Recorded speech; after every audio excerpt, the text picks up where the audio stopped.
Oh my God, oh my God. Oh my God. What? Oh baby. Hello, could you get in, please? Well, it's you do about it down here. Have you checked the children? She's watching me through the windows. Well, if he calls again, Is this we can try dangerous? to trace it. Why haven't you checked the children? Please, can't you help me? I'm all alone here. Is the air conditioner turned off in the room? And the windows closed in the bedroom? What do you want? Your blood. This is Sergeant Sacker. We've traced the call. It's coming from inside the house. Jill, just get out of that house. A young hackbutt trying to make his way to Port Guinea. It's death in any profession. What kind of person was he? Very withdrawn sort of fellow. Somehow made one feel guilty. Do you know why he left alone? Thought that you knew. Thought that's why you... People are running away. They're No, I running didn't. away. What are they going to do? Yeah. You guys got to run Yes, away. Mr. Morland. May I suggest you be brief? Barristers' first windings up tend to be rather more generous with the court's time than is strictly necessary.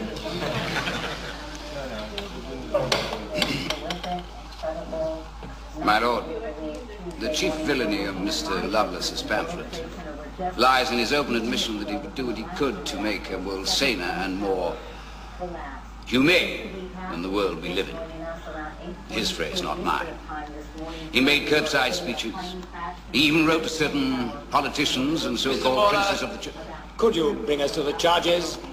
My lord, the prosecution makes much of the defendant's professed wish to see the Imperial War Museum destroyed.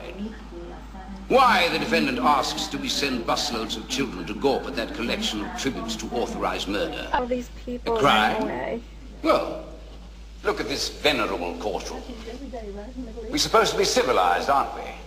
Yet we do shove innocence into that chamber of horror stuffed with pain and mutilation and death and say, look, children, this is what put the great in Britain. But where in that asylum of grotesques do we find framed the armament manufacturer's checkbook together with Grandpa's piss-pathetic medal and his artificial leg? I, for one, am with the defendant. If I knew how, I would blow the bloody place sky high. For which thought, if memory serves, the prosecution argues, if a man can be so scathing about our bloodied, militaristic past, what is he not capable of? I will tell you, ladies and gentlemen of the jury, he is not capable of a non-event. There was no bomb, no threats, no conspiracy. You know it, the prosecution knows it, I know it, the judge knows it. It is not the defendant who should be on trial here, but a besotted establishment who can cheerfully send a generation to slaughter in the name of war, and yet has the audacity to bring a hapless fool like Lovelace to trial for uttering words. There was no crime. Therefore, there can be no sentence. Out of the World Trade Center building. My lord. People. Oh, God. When the DA's office investigated the sudden death of Artie Clay, they found that he left a $13 million estate. How do you explain that? Then there's Larry Wong, who owned half of Chinatown when he passed away. Larry used to rent his tenements to Asian refugees, his own people, for $800 a month to share a single toilet on the same floor. How about King Tito? He had 13-year-old girls hooking for him on the street. It's hard to move around. I think you're just Those guys are dead. even walking around. Because I don't want to make money that way. Adds to the misery. So I'm Hey, glad no you got home Zappa. earlier. The Mata brothers. They're dead. Because they were running the city into the ground. You expected to get away with killing all these people? No. I spent half my life in prison. I never got away with anything, and I never killed anybody that Oh, God, I'm glad I didn't didn't. deserve it. Who made you judge and jury? Well, it's a tough job, but somebody's got to do it. Now, for the likes of Artie Clay and the rest of those bums, you slap a tag on me for $50,000. You make me public enemy. Number one? Is that some kind of joke? Well, I got a message for you and your friends. You tell them I got a $250,000 contract on anyone involved in this case. Now, we all get to know what it's like when some asshole's gonna step out of the dark and blow your head off. I want you to know what it's like to live that way. You tell them what I said. Makes you think you're going to be around long enough to see that. With the fucking phone. We're not talking about me.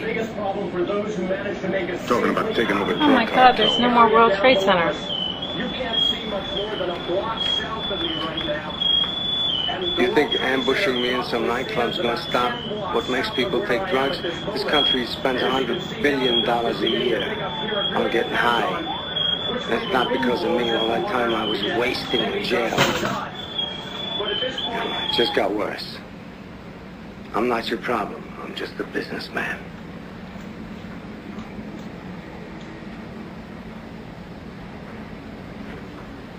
Take out your piece. On the ground with all the ash.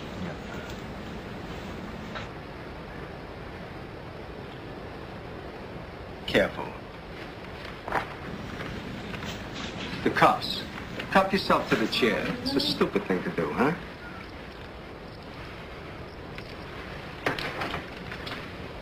Sit down. Put them on the chair.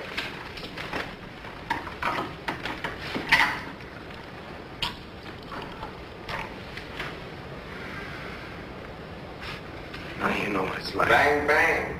Welcome to the circle. Bang, bang.